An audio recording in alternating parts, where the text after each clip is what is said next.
Hi class, this is Jonathan Lopez from the Intelligent Investor, and we're going to go through lesson 2, how to do the homework. So here's the spreadsheet, and let's just do two companies. We'll start with, today's 6/29, we'll start with Johnson & Johnson,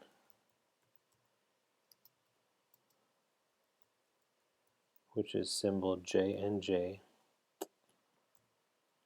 J&J.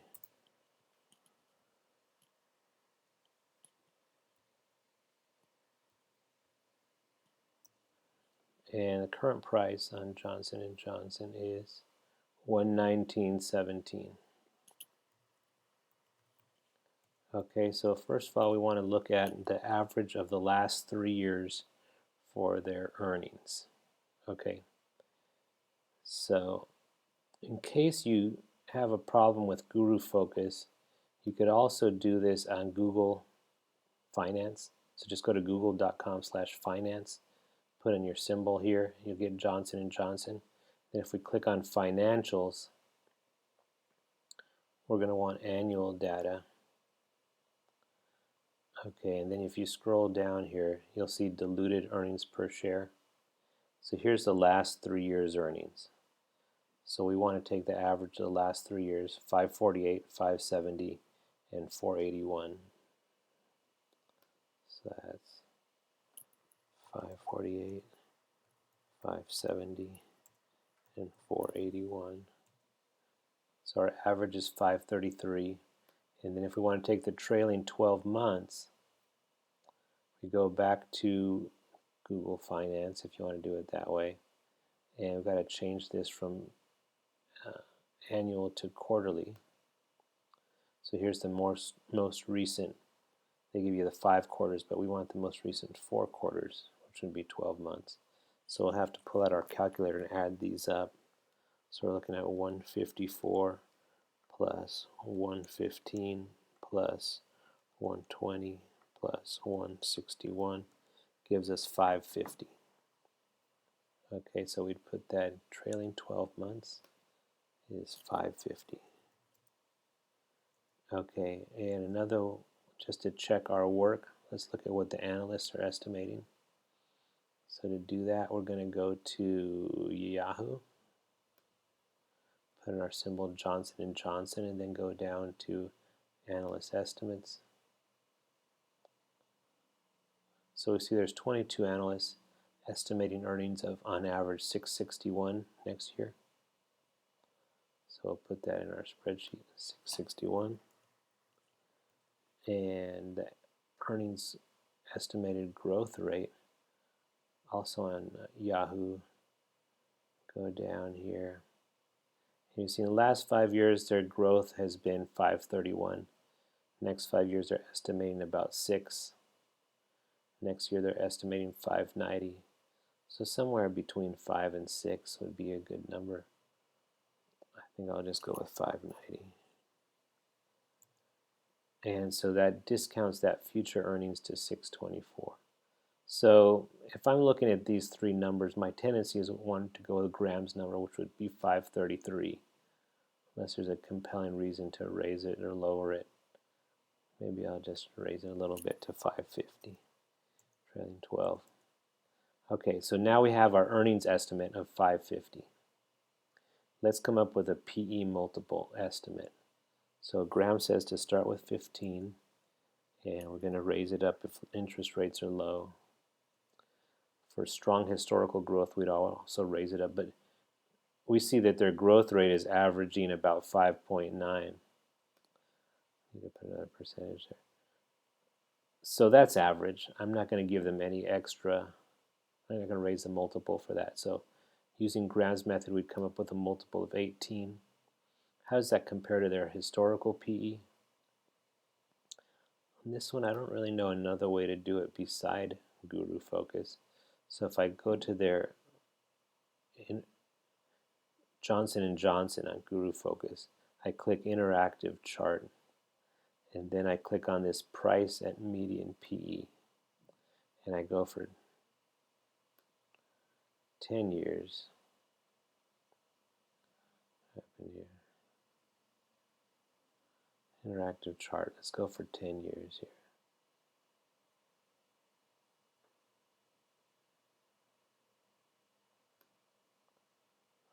Okay, there's 10 years. And price at median PE. So the median PE we see is 20.6 over the last 10 years. Just out of curiosity, what is it over the last 5? 18.9. Okay, so I'm going to put their historical PE was about 20. Now, what is the average PE in their industry? Let's go to Yahoo. And for some reason, it's saying 0.52, which is a real.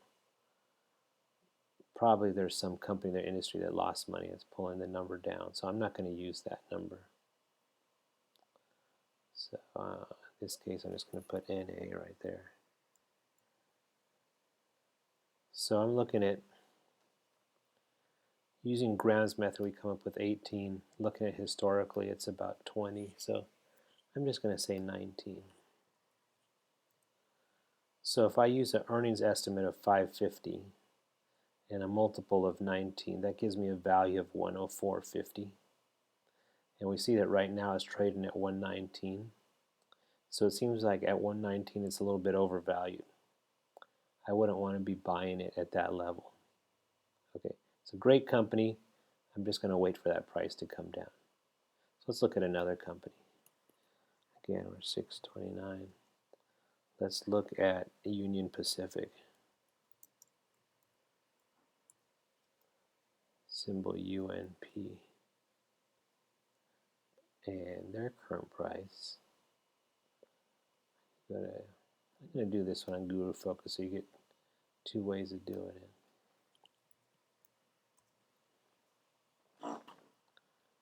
Union Pacific is trading at 86.50.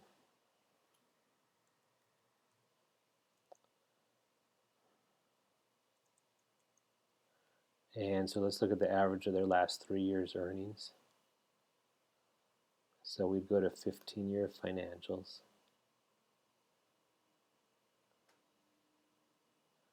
Go down here till we got earnings per share without NRI. Last 3 years was 575. I'm sorry, 471, 575, and 549.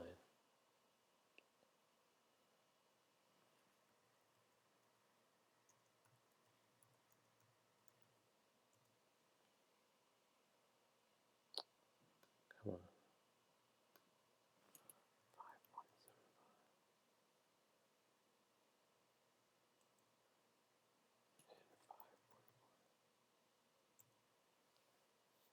Okay, so that gives us an average of 531. Too many decimals.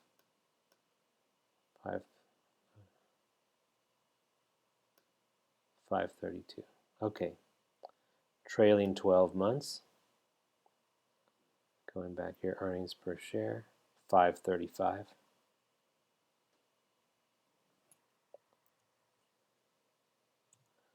And analyst estimates over here on Yahoo. Let's change the symbol here. We're on Johnson & Johnson. We're going to go to Union Pacific.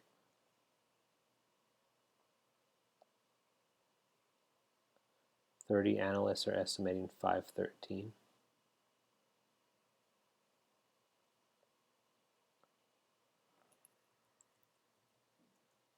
Okay. And so it's come down, so I don't want to discount that any further for a growth rate. So maybe we might be a little bit high with that Graham estimate. So let's trim that back a little bit because it's always better to be conservative. Okay, so let's look at our PE multiple. Graham says we start with 15. Rates are kind of low right now, so I'm going to add 3. And let's look at their historical growth. So I guess this year was kind of bad, but over the last 5 years they've averaged 12. Next 5 years they're looking to average 7. Next year, so that's a little bit better than average.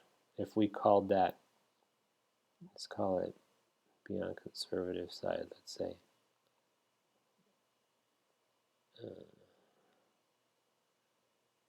if we, that's a little bit better than average, so let's pop them up one. So we're using a PE of 19. Let's see how that PE compares to the 10-year historical PE.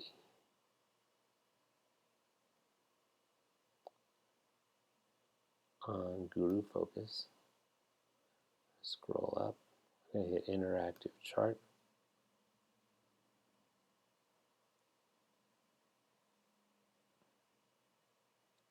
And we're going to switch this time period once it comes up from all to the last 10 years. And then we're going to click on price at median PE. So a median PE was 17.22. Okay.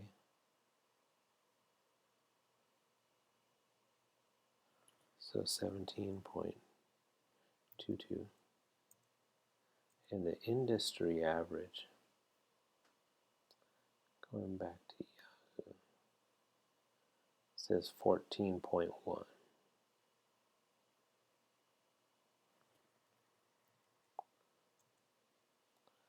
So maybe I should temper that gram number a little bit and bring it down to say 17. 17 or 18. Say 17 and a half. So now we have a value of 91. Let's use 17.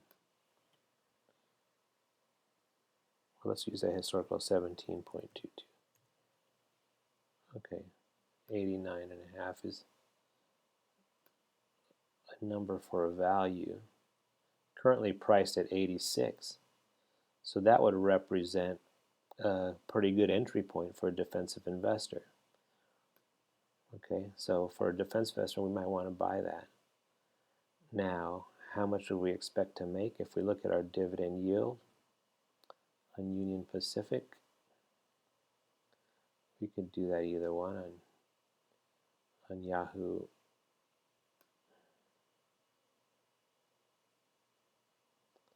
Dividend yield is 258, 2.58. Earnings growth, we're going to figure that out. Let's say between 7 and 11% and said 8%. So we're estimating a long-term return of 10.79. We're actually buying it at a little bit of a discount. Not enough of a discount for an enterprising investor to feel they had a margin of safety. But for a defensive investor, a long-term hold, and if they're happy with a roughly 10 plus type of return, I think they might be okay with that company. Okay, so that's how we do homework number 2.